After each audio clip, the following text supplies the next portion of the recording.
Good morning again, everybody. Good morning, guys. How is everybody doing this morning? Boy, it has been a fabulous. The weekend has started off on a great footing, and we want it to continue that way because that's how we like things to be. But we also understand that there are certain time when circumstances arise and things gotta go differently than we planned. But nonetheless, it's still gonna be going. No matter what, it's still going to be going. And so this morning, it being Saturday morning, I'm absolutely grateful to be here with you all. Yesterday, we didn't do any Bible reading yesterday, which is not a big deal. But today, we are going to be continuing with the reading of the book of 1Chronicles. So for those of you who are new here, if you do not know what we are doing here, we are on a quest to read the Bible from book to book on our own. We want to read the Bible and understand it on our own because after all, the Bible's information, the literature in the Bible is very pertinent to our daily lives, no matter what. In every single aspect of our lives, the Bible is included. If you think about your debt, think about your debt. You know how they say after 7 years your debt can be written off. If you have credit cards and you haven't paid your credit card bill, and the debt has accrued interest and they're hounding you for payment, after 7 years, the debt is no longer on your credit. Well, the origin of that law is from the Bible. Believe it or not. Because in the Bible, it talks about the masters, that's the men who had bond servants. Because, if you were poor, the rich people would lend you money. When you can't repay the money, they would take your sons or your daughters as bond servants, meaning that they would go to work for them. Talk about the origin of slavery. And if you still weren't able to pay them, if you still were able to pay them after 7 years, the debt was considered null and void. All right? So that's where that 7 year comes from. And if you come along and read the Bible with us, you will discover that there are also many other laws. We saw when we were reading the book of Kings recently, we saw the hey, God, what? What a piece. Exactly. Imagine somebody owing you money and you can equate that money to a human being, to taking a human being in exchange for that money. That's basically selling people. But that's what used to happen then. And that is, for me, the origin of slavery. Okay? And also, we saw where the beginning of CPR. The beginning of CPR started in the Bible. Did you all remember when we read in the book of 1 Kings where Elijah had gone to see the widow woman and the woman's son had died, and the woman said to him, "Sir, what can you do for my son?" And Elijah took the kid up into the little chamber the woman had prepared for him, and he stretched himself out on top of the little boy and breathed into the little boy's mouth, and the little boy came back to life. And we also saw where Elisha did the same thing for for the son of the woman, of the Sunamite woman. So when I say to you that there are so many aspects of our lives that is connected to the Bible, it's not an understatement. God is here. God is here. Michael is here. Michael, what's up? Blessings to you. It's also, okay, Kai says it's also where they got the symbol of medical field. Yes. So the symbol of the medical field is like a snake wrapped on something.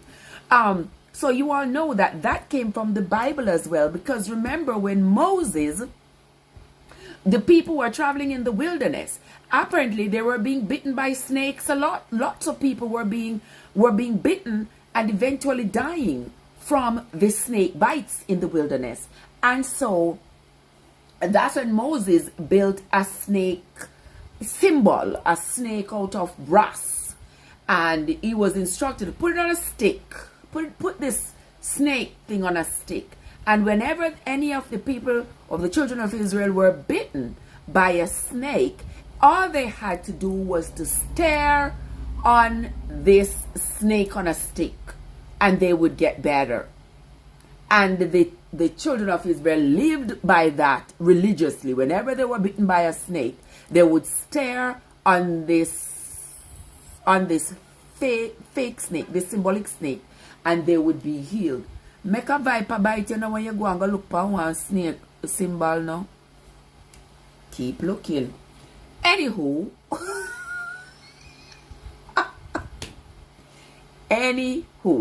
happy Saturday, happy Sabbath to you all. I want to say welcome to you all coming into my live. This is my daily live. I come on the live basically every single morning at some time or the other. I come on here to read the Bible. So this morning we are going to be reading from the book of 1Chronicles, chapters 4 and 5. Michael is in the house. Michael, how are you doing? Where is my iPad? Michael is here. Michael is the first content creator in the live who has commented. Wait, but God, you're not content creator too. Talk to me and talk to me nice. Let me see what God. Can we last you post something over your channel? Come to think about it.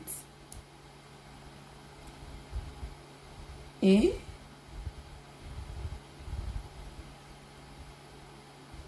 Let me see. When last you post something over your channel, Card? So all the people them now go over there go subscribe to Card channels. This Card channel they full of mango and all these things. Come on, people. You don't need to go over there. Come on, gentle people. You don't let me have to tell you again. You don't need. Wait, let me see Card playlist.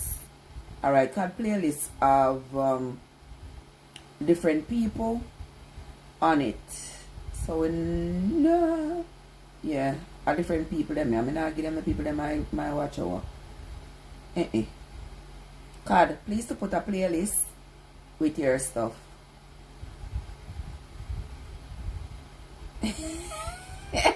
I wonder how many you post to see a mango picture. Does anybody know how comes me a card post to see a mango picture? I'm getting ready to go to work, but I can show my face. There you go, Michael. There you go. All right, let me hook you up onto my other account, Steel News, on my iPad.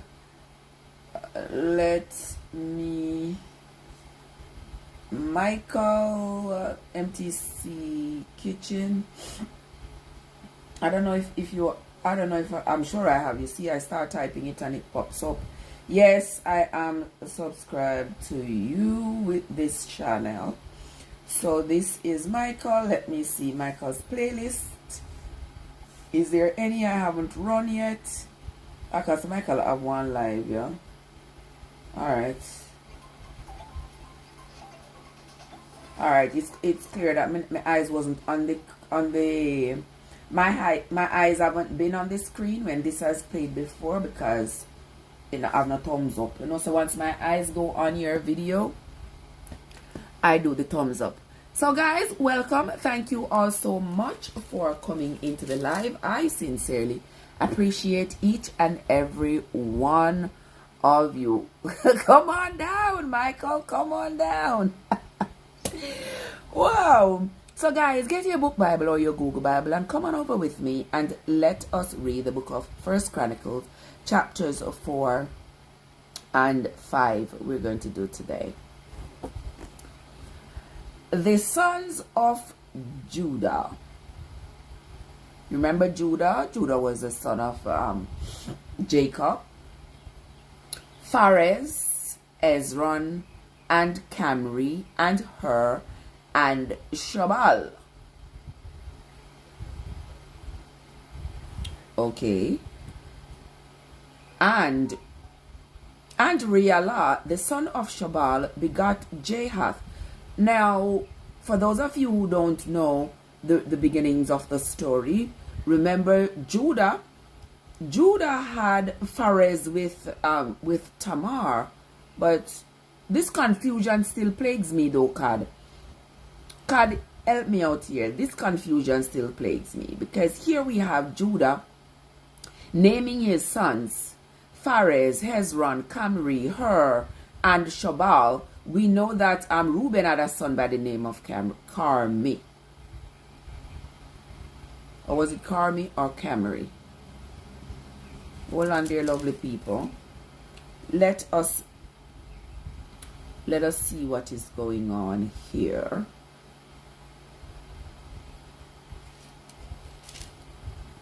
Hold on, because I don't like to leave things where I no longer. Hold on. Okay, so it's Carmi. But I'm surprised that they have not mentioned Judah's other sons. Remember, he had a son called one called Onan, and another one called Shobel. How comes they didn't mention those? Let's continue reading. Maybe later on they might.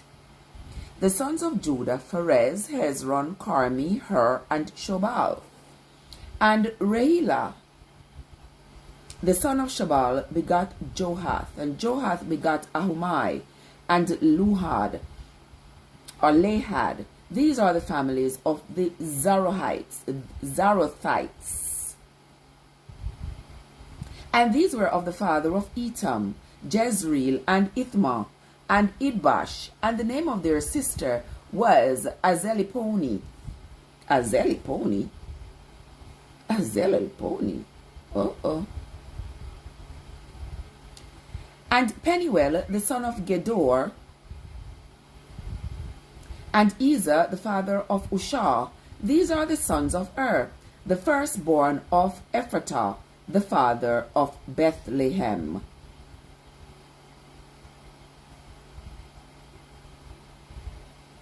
And Ashur, the father of Tekoa, had 2 wives, Helah and Narah. And Narah bare him Ahuzam, and Epher, and Temini, and Ahashtari. These were the sons of Narah. And the sons of Helah were Zereth, and Jezoar, and Ethnan. And Cus begot Anub, and Zebubah, and the families of Aharel, the son of Arum. And Jabez was more honorable than his brethren, and his mother called his name Jabez, saying, because I bear him with sorrow.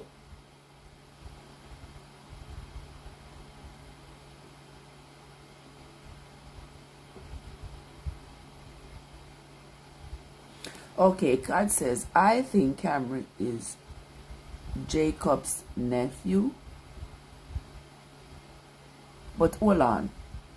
If Camry is Jacob's nephew, that would be Reuben's cousin. Camry is Jacob's nephew, who is Reuben's son that accompanied him wherever he went.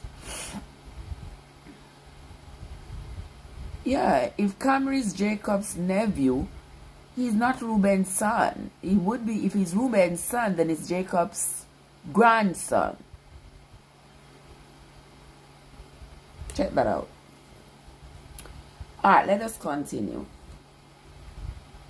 And Jabez called on the God of Israel, saying, Oh, that thou wouldest bless me indeed, and enlarge my coast, and that thine hand might be with me, and that thou wouldest keep me from evil, that it may not grieve me. And God granted him that which he requested. And Chelub, the brother of Shuah, begat Meher, which was the father of Eshton. And Eshton begat Methraphah, and Paseah, and Tehinah, the father of Enahash.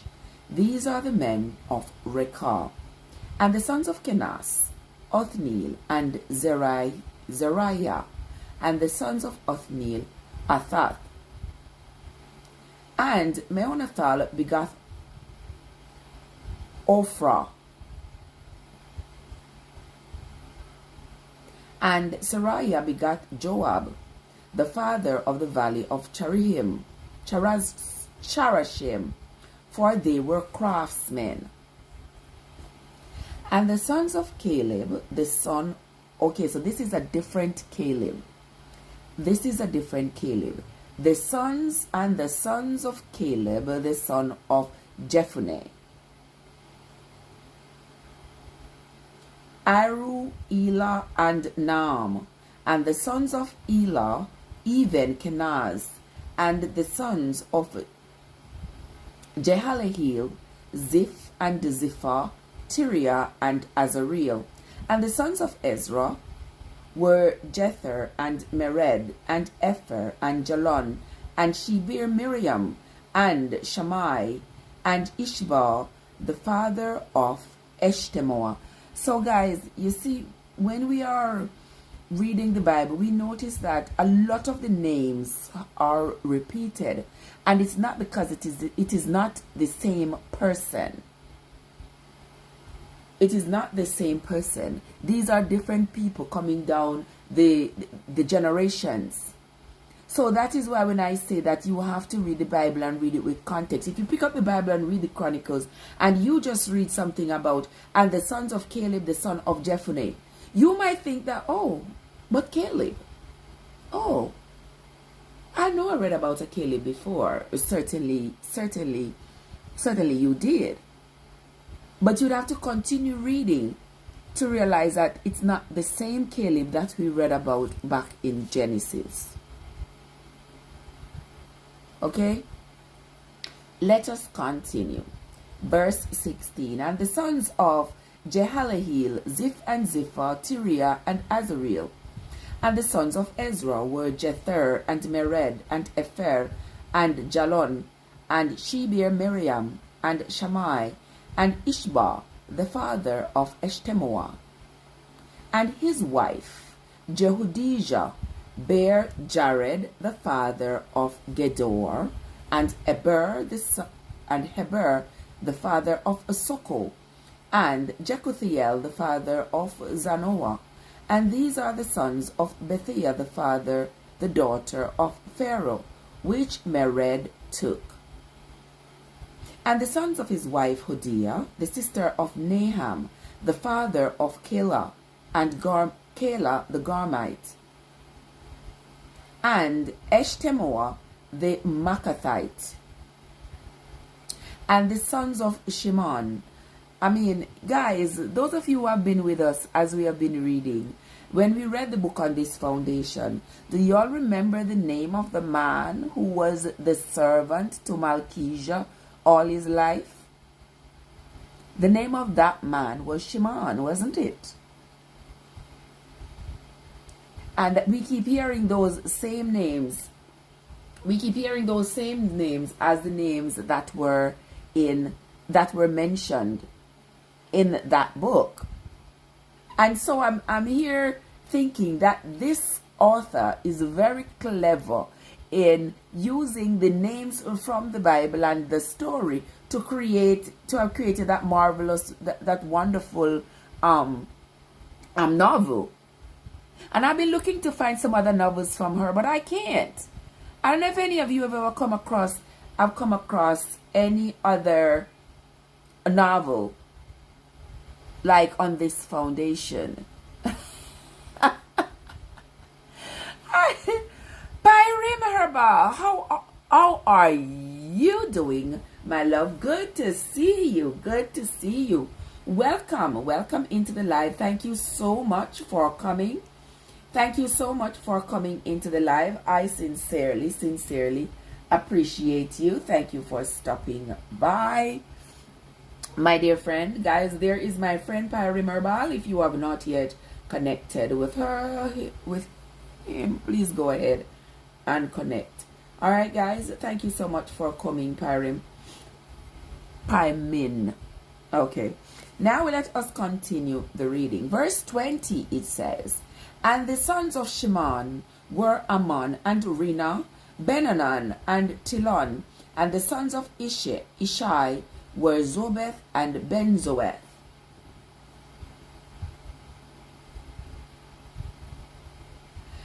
The sons of Shelah, the son of Judah, were okay. So now, now you see how the Bible has clarified. That is one good thing. Why I don't worry too much when I read something and it is not fully explained at that point, because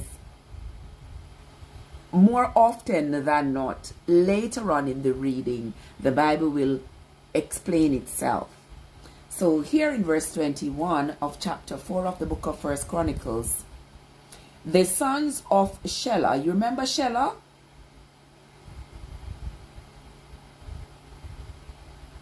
I say, can you pause for a while and regulate chapter 1, verse maybe 52 and down? Chapter 1 of 1Chronicles. Yeah, which verse? Verse 52. It stops at 54. So you say verse 52. Duke Ahilobama, Duke Allah, Duke Pinon, Duke Kenaz, Duke Teman, Duke Mibzar, Duke Magdiel, Duke Iram. These are the dukes of Edom. Chapter 1 of 57 card. Chapter 1 stops at 54. Which book you talking about?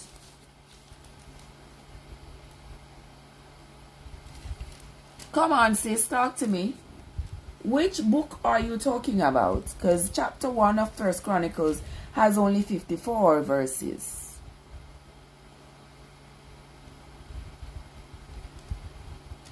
What we looking for?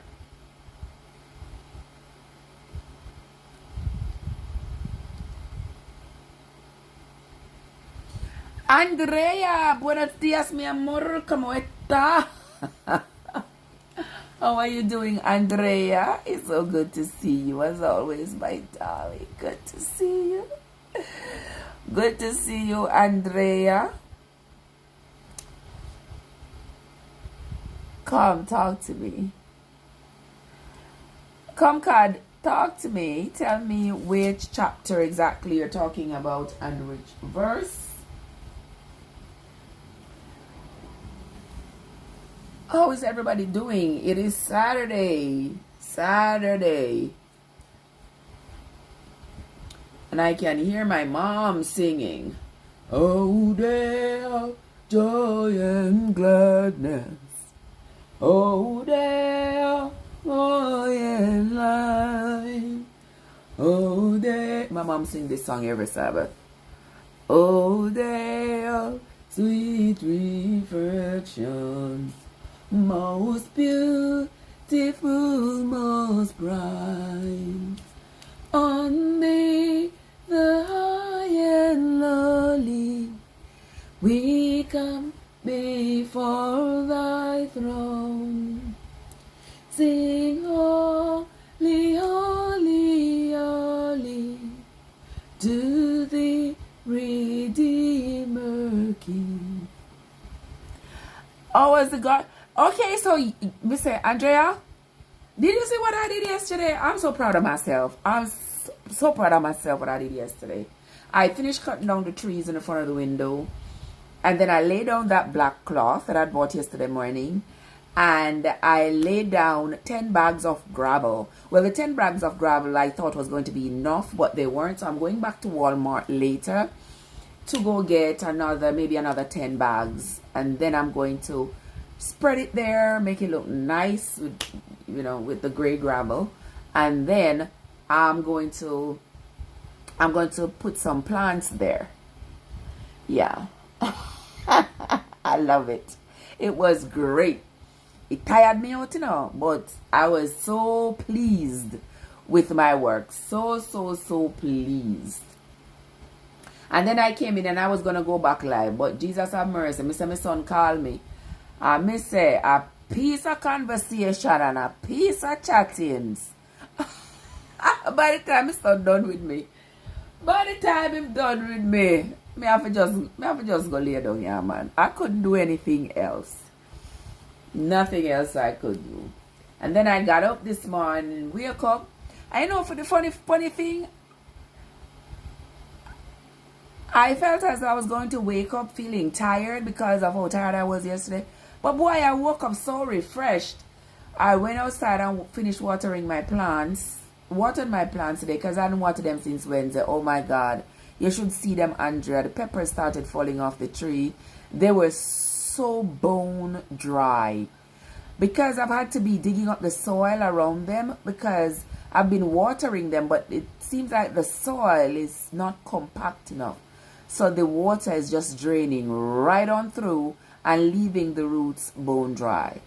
So I had to go dig up around the roots so that the water, it would become more compact, so they would be able to absorb the water and the soil would remain moist for a longer period to nourish the roots. So yeah, that was that.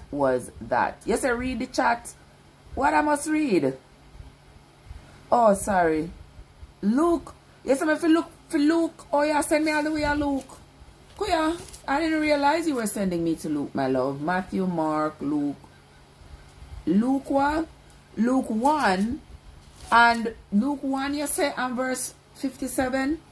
Alright, Luke 1 and verse 57.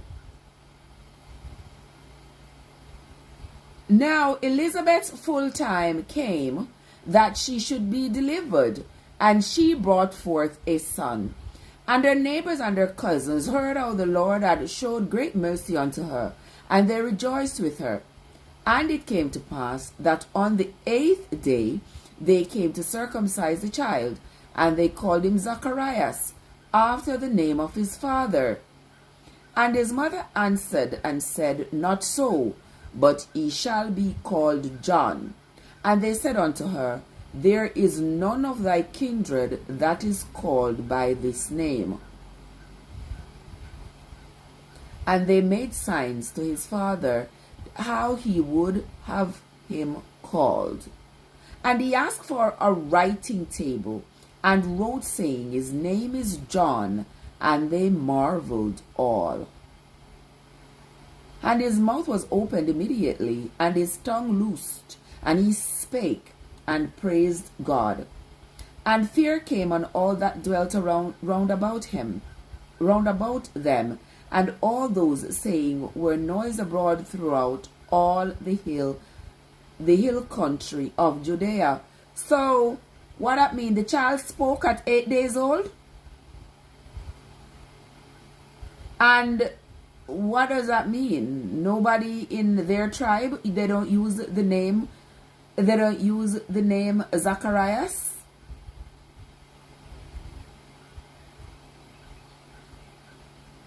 Talk to me, God, because I have not read this entire chapter. I have no context. I have no context to go off of what I'm reading just now. we are talking about naming your children. Okay. We're talking about naming the children, and so they named the children after each other. So there were some names that they definitely didn't use. Is that where we're going with this? Talk to me, sis. Because that to me seems like where we're going. That there are some names that are not used in some tribes.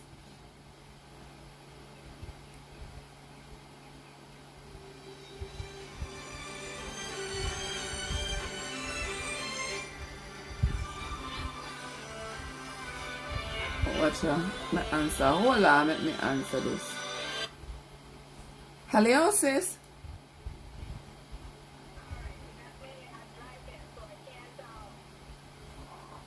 Text properly. Okay. And then the speech recognition is messing up what I'm saying. Okay. So you're saying that back then they keep giving the boys especially names that were already used. But that was their Jewish custom. So I'm showing you all the way down in when John the Baptist was that is actually John the Baptist. When he was born, his father Zacharias was mute. He was dumb until this time, right? So on the 8th day, which is the day of circumcision, is when they circumcise the child and when they name the child. So everybody said, okay, so we're gonna name him Zacharias after his father because that's what you normally would do. Mm-hmm. And the mother said, no, not so. His name is John. And everybody's like, well, there's nobody in your family that named John. Why would you name him John? And then they spoke to the father, well, what do you have to say? But because he was dumb, he tell them to give him a tablet and he's going to write down, what he wants his son to be called. And he wrote John on the thing, and everybody marveled because that's not their custom. You just don't go pull out a name from nowhere and give it to your child. You give it a name from the child, from your lineage, somebody in your lineage who, you understand what I'm saying? Yeah. Right. Okay. So that's the context of the whole story there, and an example of why they keep renaming their children that way. That's all. Okay. Oh, I appreciate you, sis. I appreciate you. Thank you so much. So there you have it, guys. All right, that was the well-learned card right there who reads her Bible, has read the entire Bible before. So she has been my great support on this journey here when we're reading the Bible, because I didn't know about this story of John. So I sincerely appreciate you, Card. Thank you so much. And so that explains, guys, why we end up calling the same names over and over, because it was their custom they have these names that they use for their children, and so the names keep repeating. So that's why context is so important. When you read about this Reuben, you know which Reuben they are talking about. When you read about this Phares, you know which Phares they are talking about. And that is why the Bible goes through to the extent of explaining when it talks about Phares and it says the son of Judah. So you will notice that after many names, it will say the son of so and so, the son of so and so. So you will understand who exactly they are talking about, because so many people would have the same name. Thank you so much, God. You are a gem. All right, so let us continue with verse 21. The sons of Shelah, the son of Judah, were the father of Lekah. Now, right here, remember Shelah was among the 3 first sons of Judah. Remember Judah had those 3 first sons, Onan, and Shelah? He didn't give Shelah to Tamar. You all remember that, all right? Now Shelah is grown. Shelah has had his own sons. And he has named one of his sons heir like his older brother. So the sons of Shelah, the son of Judah, were Er, the father of Lekah, and Ladah, the father of Marashah, and the families of the house of them that wrought fine linen of the house of Ashbea. So you see, you give your children the names of your uncle, your father, your grandfather. That happens too today. You know, you have people who name their children after their parents or grandparents. So this is not so new. But because the Bible, we are trying to understand the Bible, it is important for us to understand which Er, which Shelah, which Pharez, which John, which Moses they are talking about. Okay? Let us continue. Verse 22.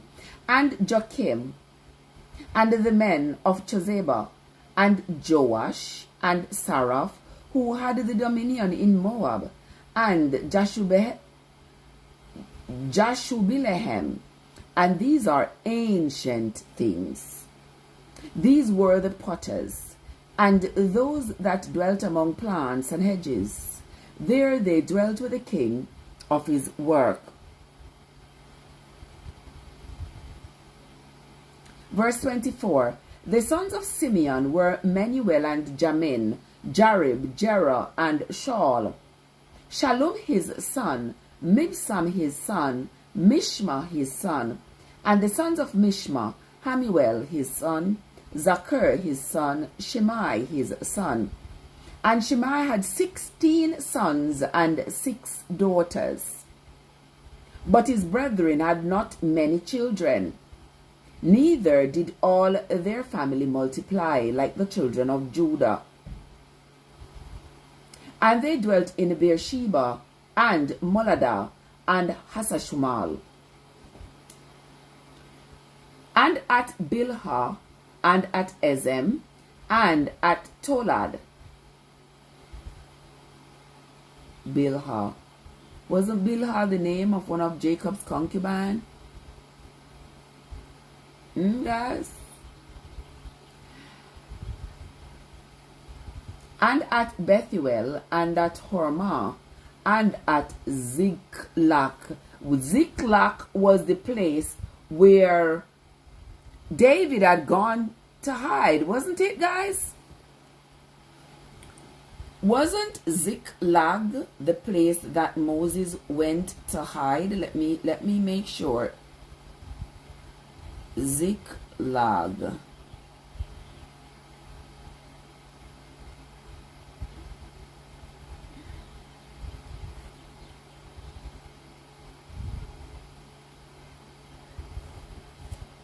I believe David went to hide in Ziklag when he was trying to escape his son's wrath.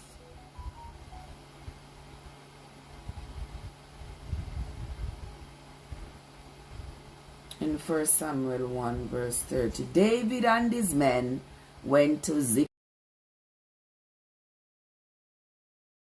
All right. I remember some things, not everything, but some things.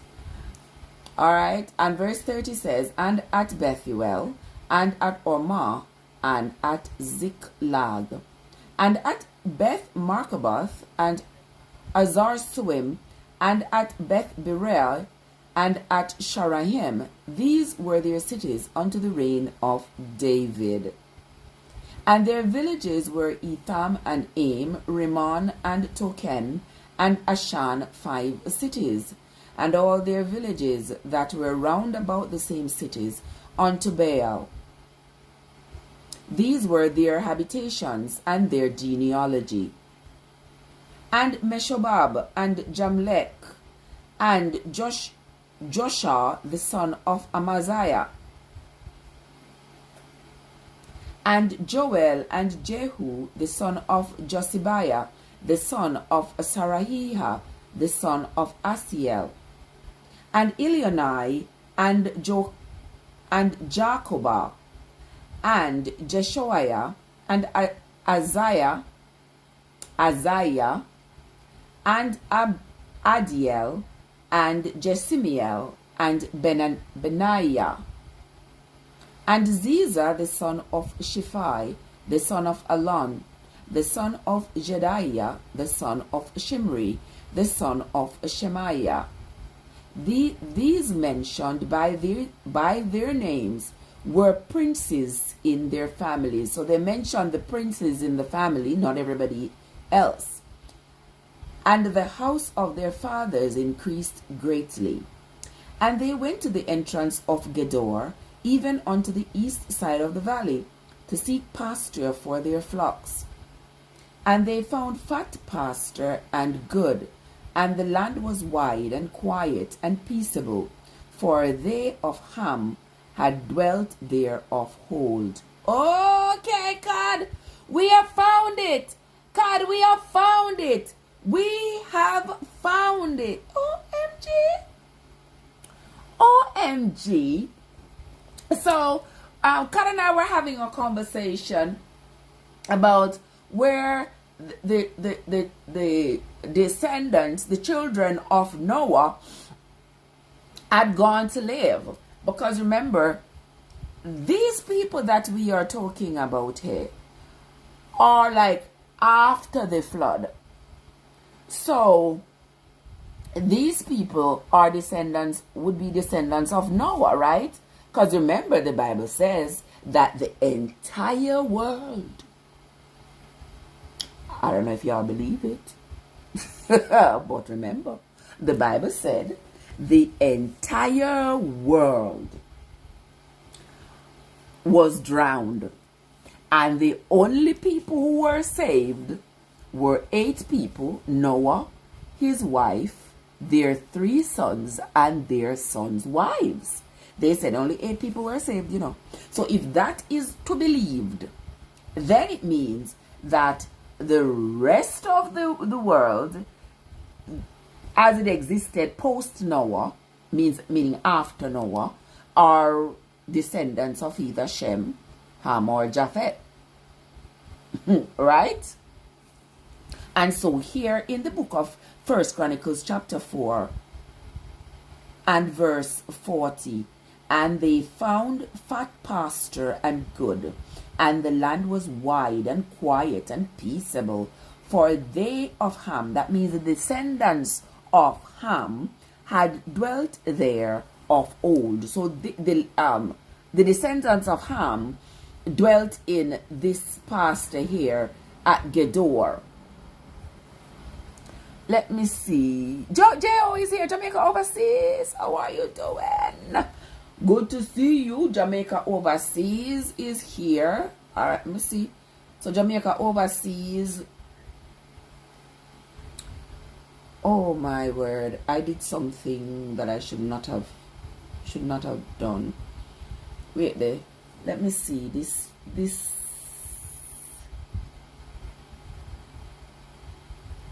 Let me see this person here. This person here in the chat. Oh, that edgy.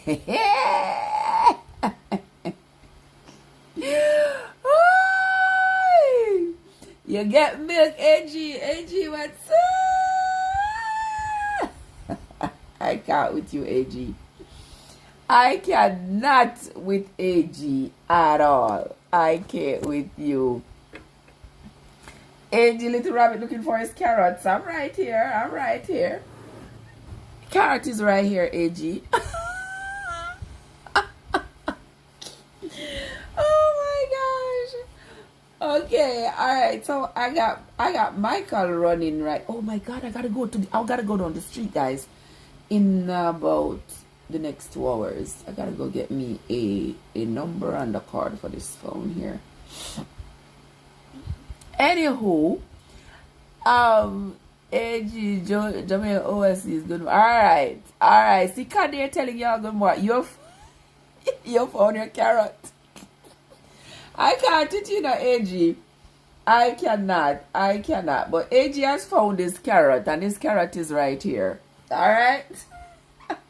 I don't know what's wrong with this phone, but it is not showing me the chat. Yeah, I'm not sure what is going on there. Not sure what is going on there. But I was looking for my friend that had just come into the live, and I did not see. I don't remember the name. I'm gonna have to go way back up here. Oh, Paimin, Paimin.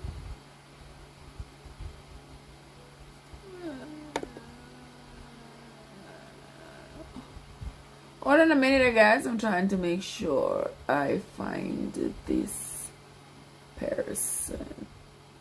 Erba. And Angela, I notice we are not connected as yet. AG. Oh my gosh. Talk up the thing, J.O. Talk up the thing. J.O. said, I noticed that we are not connected as yet. This is my friend. My friend Paimin Herbal is here. So he gets... Let's give him some watch time here. We gotta share the love, share the love, share the love.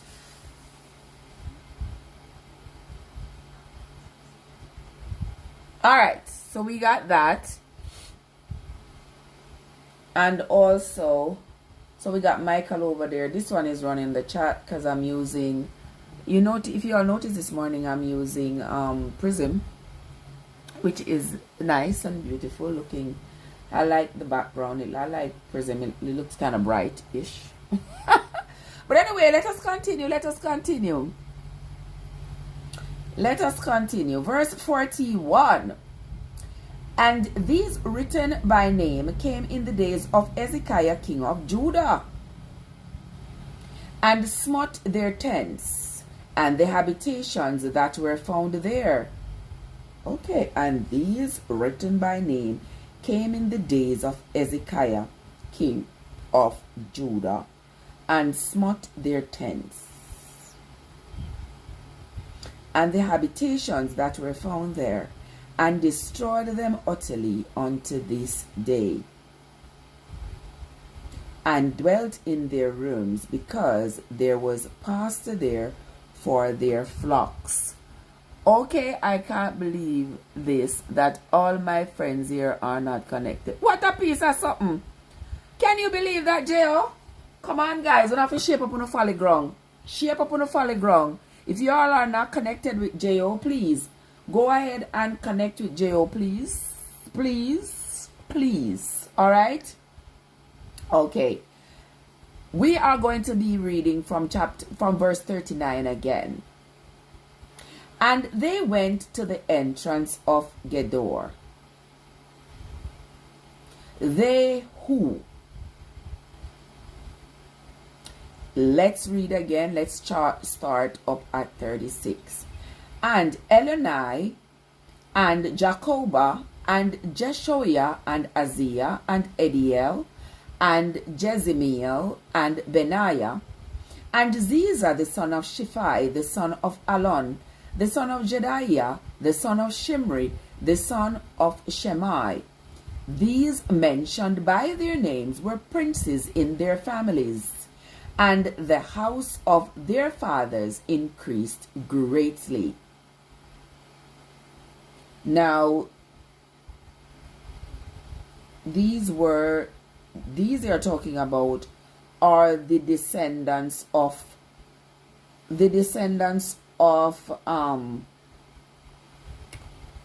Shelah. These are the descendants of Shelah, that was the son of Judah.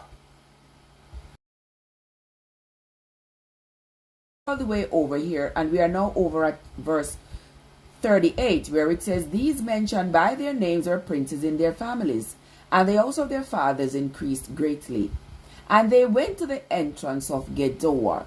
Now these are the descendants of Shelah. They went to the entrance of Gedor, even unto the east side of the valley. And they were seeking pasture. They were looking for grassy areas for their flocks. So they might look to pasture land for them, what if a cow and goat and animals them have grass to eat. And they found good pasture. It says fat pasture. They found fat pasture and good.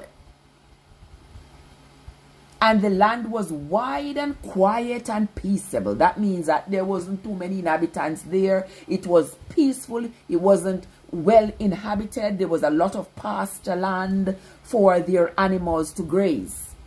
For they of Ham had dwelt there of old. Because in that particular place was where the descendants of Ham, that was one of Noah's sons, that's where they had lived. So what happened to them? Why weren't they there now? What happened to the descendants of Ham who dwelt in Gedor?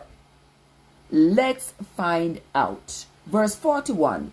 And these written by name came in the days of Hezekiah, king of Judah.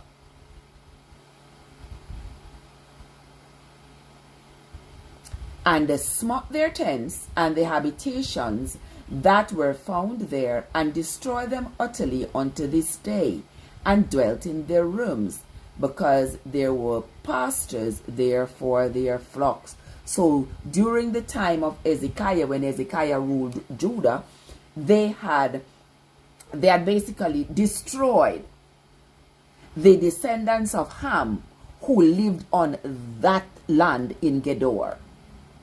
So now the land was sort of laid bare, had been laid bare. Because remember, we're talking about years, The Bible encompasses years. So don't think it is just written in a 5 or 6 year, 10-year span.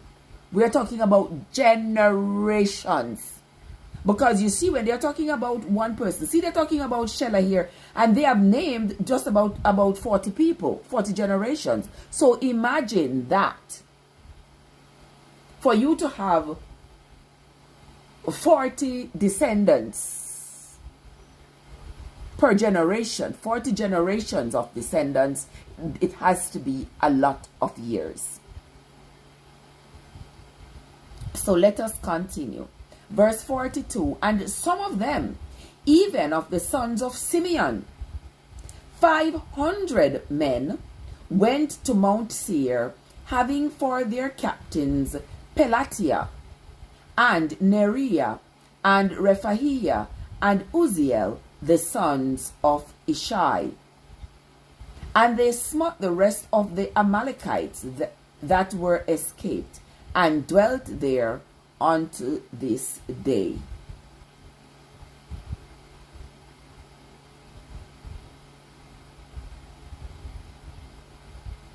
That right there is the end of chapter 4 of the book of 1Chronicles. And it's just explaining to us, how come the land of Gedor was bare. The land of Gedor was bare because during the time when Hezekiah was king of Judah, they had gone down. The children of Simeon, they had destroyed the place because it had a lot of grassy area, peaceable. They had destroyed it, so that destroyed the people who were there, because that's how they did stuff. If they came, Ocherius was green, had lots of pastures for their cows and goats and sheep and all their animals to graze. They would set about to slaughter everybody in Ocherius so that they could get the land. And the people who escaped to other places, if that place was prosperous too, they would go there and they would destroy it. Okay? And that's how they would acquire land for their animals. Imagine that. I see you living on a piece of land, and I think that piece of land would be better for me than for you, and I just slaughter you and take your piece of land. You ever hear anything like this? It's in the Bible. Okay, that was like the ancient Black Wall Street. Like the ancient Black Wall Street, When I tell you everything is connected to the Bible, believe me, guys, everything is connected to the Bible. Just recently, we have been hearing about Black Wall Street. You know, how there were lots of prosperous communities in America post-slavery, and all of these great black communities where black people had established their financial institutions, they had established their banking system, they had established businesses, bakeries and schools and their churches, and they had great black communities where they were supporting each other, and everybody was thriving and growing, and there was a sense of community. And how the white people had come in and just destroyed the communities, because how dare black people after slavery, how dare them be successful? How dare them? And so white people would come in and destroy the communities, burn it to the ground, kill all they could kill, destroy everything. Now, do we see the same kind of mentality here in the Bible? Where people are destroying other people's communities because they see that they have something that they could use. Land, grass for their animals. And they're going to slaughter everybody in a community just so they could get the community because it was green. So they could get the lands for their animals to graze. Imagine that. You take the lives of innocent human beings only because you want their land for your animals to graze. Mighty God of Daniel. Can't say this come up at Juneteenth is Monday, by the way. Exactly. And this coming up at the right time. This comes up at the right time. At the right time, I tell you, my friends. OMG. OMG. We are going to move on, guys, because we're going to read chapter 5 today. Let me see how many verses chapter 5 have. Chapter 5 has actually 26 verses. So we are going to read chapter 5 as well. Tomorrow we'll read chapter 6. Chapter 6 is very long. Chapter 6 has like 81 verses. So tomorrow we'll read only chapter 6. But today we are reading chapter 5. Come along with me, guys. If you're reading with your book Bible or your Google Bible, I just visit your house, Banana Done. Alright, 1 Chronicles chapter 5.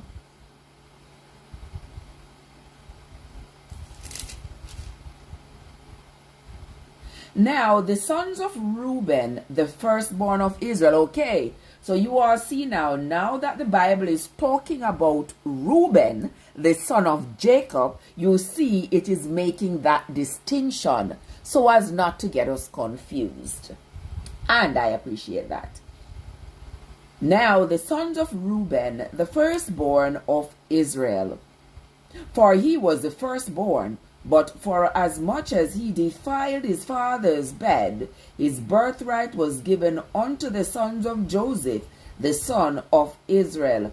And the genealogy is not to be reckoned after the birthright. Want to hear that? I want to hear that. Remember, Reuben had slept with his father's concubine. Y'all remember that? Yeah. Reuben had slept with his father's concubine. Reuben was the first child of Leah and Jacob. And he had defiled his father's bed by having slept with his father's concubine. And so his birthright was essentially given to Joseph, his younger brother. Alright? His birthright was given to his younger brother. But the Bible is making it clear. The Bible is making it clear that even though his birthright was given to Joseph, we should not fixate the genealogy based on that, but on Reuben himself, because he was indeed the firstborn. God said he uncovered his father's nakedness according to Leviticus. That's what they called it, yeah. If you sleep with your father's woman, that means that you have uncovered your father's nakedness. Yeah, that was their way of putting it. If I remember correctly, I remember having read it, and that was how they said it. So that was the interpretation of it. He had discovered his father's nakedness by having slept with his father's concubine. Okay, so let us move on to verse 2 of chapter 5. For Judah prevailed above his brethren. Judah was another son of Jacob. For Judah prevailed above his brethren, and of him came the chief ruler, but the birthright was Joseph's. So Judah, he prevailed. He was like mightier and stronger than his brothers. And the chief ruler came from the tribe of Judah. But the birthright from among the brothers, the birthright from their father was Joseph's. The sons, I say, of Reuben, the firstborn of Israel, were Anak. So the Bible make it clear. It's talking about Reuben, the firstborn of Jacob. They were Hanok and Pula, Hezron, and Camry. So you see, here comes another Camry. No Ford and no Lexus, just another Camry. All right, so these were the sons of Reuben, the firstborn of Israel. The sons of Joel: Shemelah his son, Gog his son, Shemai his son, Micah his son, Raiah his son, Baal his son. Is this the same Baal that they are serving as a god? That is my question. Is this the same Baal that they are serving? We will find out if this is the same Baal. Okay. Okay. They suddenly start talking about Joel, but I don't know where is Joel from. They suddenly start talking about Joel because they say the sons, I say, of Reuben, the firstborn of Israel, were Hanok, Palu, Hezron, and Camry. The sons of Joel. They just dropped Joel in there so suddenly. I'm not sure where Joel came from in this right here story. But Shemaiah his son, Gog his son, Shemai his son, Micah his son, Rahiah his son, Baal his son. So I don't know where Joel came from, but Baal is a descendant of Joel. We will figure it out as we read on. Bera his son, whom Tilgath-Pilneser, king of Assyria, carried away captive. He was prince of the Reubenites. And his brethren by their families, when the genealogy of their generations were reckoned, were the chief Jael and Zechariah. And Bela the son of Azaz, the son of Shema, the son of Joel, who dwelt in Aurora, even unto Nebu and Baal-Meon.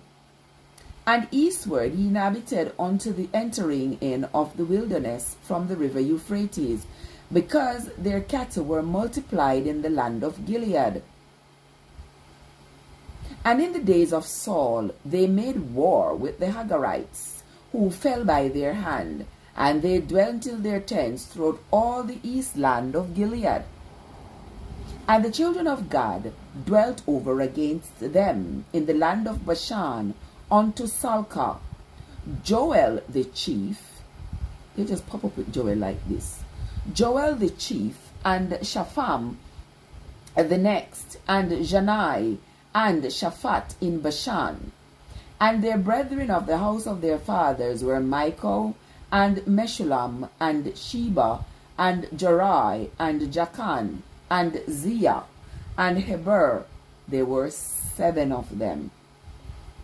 These are the children of Abihail, the son of Huri, the son of Jeroiah, the son of Gilead, the son of Michael, the son of Jeshai, the son of Jadu, the son of Buz. Ail, the son of Abdiel, the son of Gunai, chief of the house of their fathers, and they dwelt in Gilead in Bashan, and in their towns, and in all the suburbs of Sharon, upon their borders. All these were reckoned by genealogies in the days of Jotham, king of Judah, and in the days of Jeroboam, king of Israel.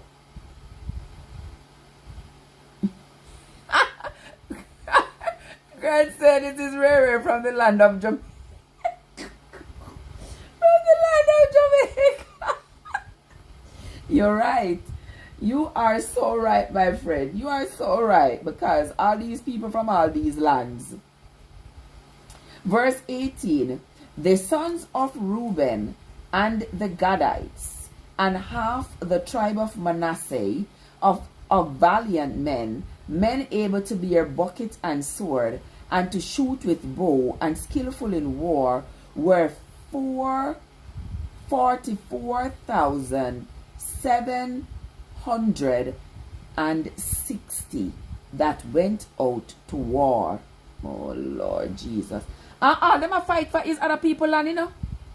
That's all they're fighting for, you know. The land beside theirs is looking fruitful. They are fighting for it. They're going to go slaughter the people and take it. Verse 19, and they made war with the Agites, with Jetor, and Nephish, and Nodab, and they were helped against them, and the Hagarites were delivered into their hands, and all that were with them. For they cried to God in the battle, and he was entreated of them, because they put their trust in him. So you see all these people going to battle. You're going to battle against somebody. It's not even a fair fight. You're going to fight somebody not because them do anything, but because you see them with something and you want it. You're going to fight them so that you can get it. And you are saying that you are going with God because God, you cry to God. And God tell you, say, you are going to be victorious in this battle. Figure slaughter the people them and take the people them things. So when the people them a cry to God, and you know things that them the people that did a cry and say, oh God, make sure so the people don't come kill we off and take away things. I keep wondering. And this is like the same way we see the inequity these days.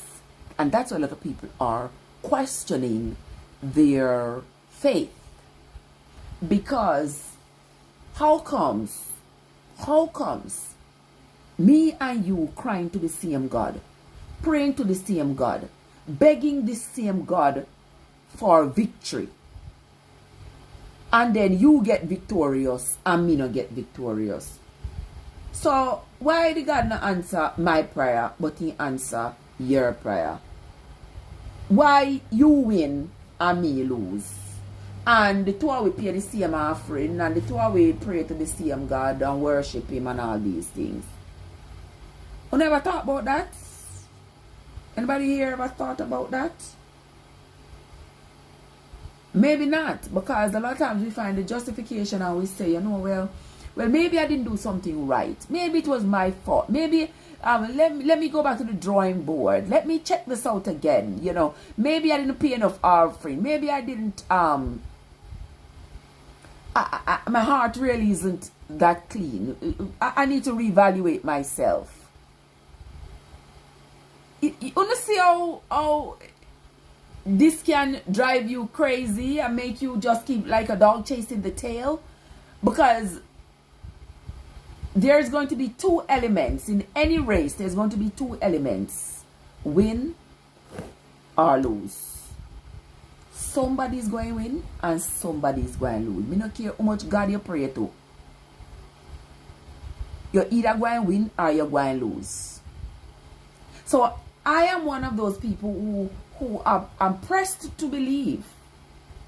I'm pressed on the side of disbelief that it has anything to do with a God when someone wins, even though we have been taught to believe so, and we have grown to believe so, that our victory is God-based and somebody else's failure is devil-based. And I don't even think that is even reasonable, because even people who win today lose tomorrow. So what it is, the God is with them today but is not with them the next day while they lose? I don't believe so. I believe it is based on the effort that you put in. I don't think there's a God up there who is just gonna say, all right, Trev, you see like how you pray to me, and you see like how you read about it every day, and you see like oh you try to be a good person and your heart clean. Here what? Everything you do, you are gonna succeed. You understand me? You don't even have to show up. Just know so because you serve me, you are going. And that's how it go.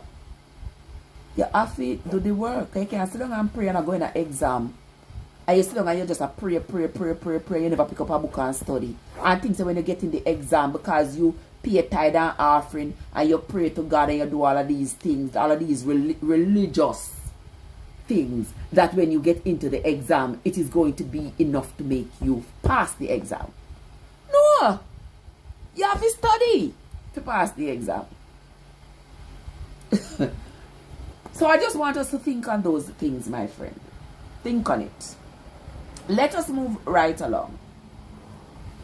Let us move right along. We are on to verse 21 of chapter 5 of the book of 1Chronicles. And they took away their cattle and their camels, 50,000. Oh my God. And they took away their cattle of their camels, 50,000, and of sheep, 250,000, and of their donkeys, 2,000, and of men, 100,000. For there fell down many slain, because the war was of God. I want to hear this. Just like them say slavery was of God. The war was of God.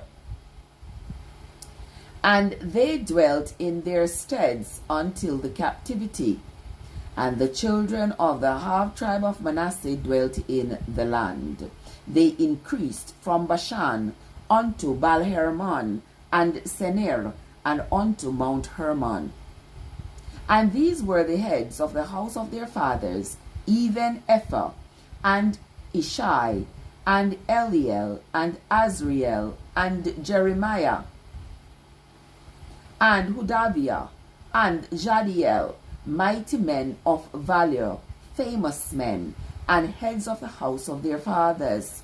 And they transgressed against the God of their fathers, and went a-whoring after the gods of the people of the land, whom God destroyed before them. Verse 26, and this is the last verse of chapter 5 of the book of 1Chronicles. And the God of Israel stirred up the spirit of Pul. Remember Pul? Pul was one of the kings of Assyria. And the God of Israel stirred up the spirit of Pul, king of Assyria, and the spirit of Tilgath-Pilneser, king of Assyria. And he carried them away, even the Reubenites and the Gadites, and the half tribe of Manasseh, and brought them unto Halah, and Abor, and Arah, and to the river Gazan, up to this day. Why would the God of Israel stir up the spirit of Pul and stir up the spirit of Tilgath? Why would he carry the spirit away?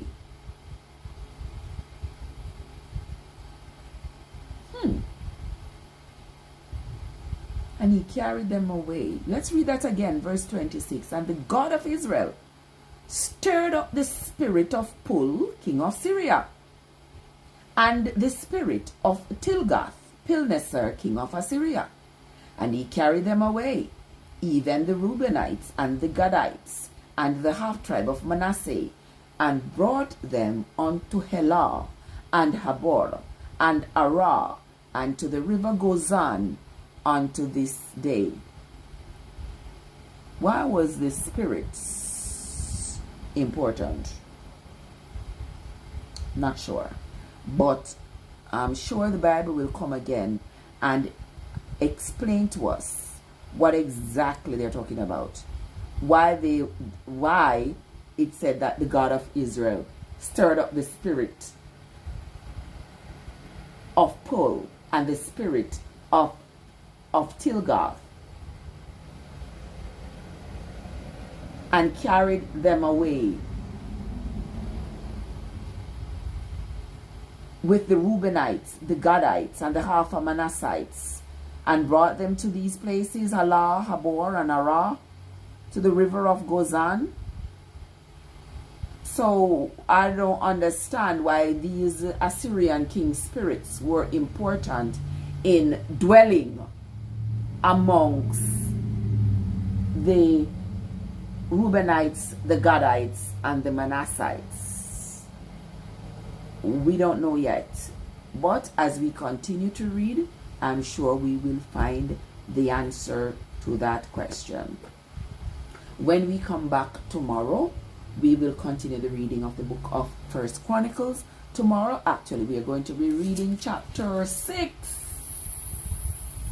Because chapter 6 has a total of 81 verses. And the genealogy continues. The genealogy of the children of Israel continues, my friends. So that is going to be the end of the reading for today. When we come back tomorrow, we will continue with the reading. Oh, Michael, you just reached work. Oh, let me see what I go on for my iPad. I saw with you. Oh, you still have the live there, guys. What's your favorite dish? This was 7 months ago. Anyway, it is still here playing. It will continue to play.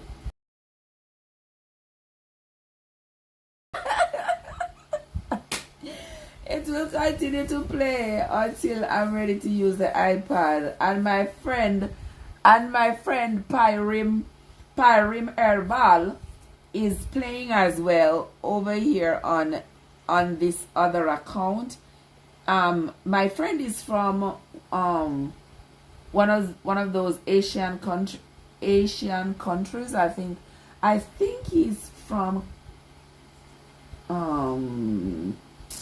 is it Vietnam or one of those countries he's from. So we are going to connect with him, guys. He commented in the chat. Connect with him. His name is Pyrim Herbal. Alright? Go ahead and connect with him. And Pyrim Herbal, go ahead and connect with the people in the chat as well. Almost everybody who came in this morning were content creators. And I significantly sincerely appreciate each and every one of you. Michael just got to work. Cad is still driving. AG, you on the road, by the way. Congratulations to your daughter, AG. I saw your daughter graduated college. Congratulations to her. I see Grant in the place. Thank you so much, Grant, for coming. Grant and Michael from MTC Creative Kitchen. AG. I didn't see Winsome or Joseph this morning. I wonder what happened to them. Andrea, Card. My friend here, Jaimin, was here as well, and everybody else. Jo, my friend Jo, Jamaica Overseas TV. If you all are not connected with Jamaica Overseas TV, please go ahead and connect with him, my friends. Once again, I want to say thanks to everybody who came into the reading this morning. We are going to be signing off for now. So until the next time, my friends, this is Trev from Trevessence, where your journey matters. Have a great day, everybody.